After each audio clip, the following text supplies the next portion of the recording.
Why do we discuss war when we must study?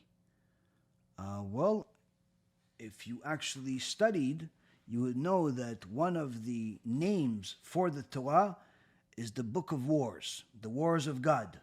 Learning Torah is not just learning about stories of what happened 3,000 years ago. Rather, it's learning of how to apply all of the laws, the stories, and the details and the teachings in order to develop ourselves into better servants of God, better people, more righteous people.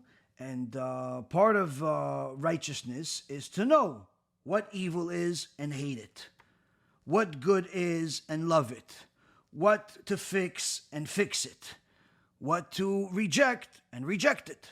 So the book that you call the Torah, like the rest of the Jewish people, is also called the Book of Wars.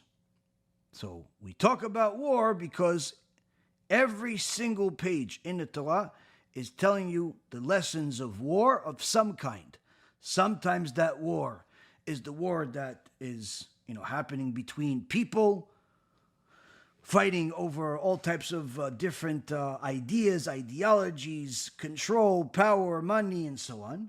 Sometimes those wars are wars between you and yourself, you and your desires.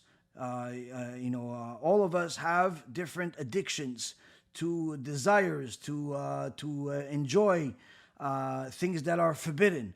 So this Book of Wars is literally every page of the Torah is teaching us how to fight all of those wars, the ones that are on the outside and the ones that are on the inside.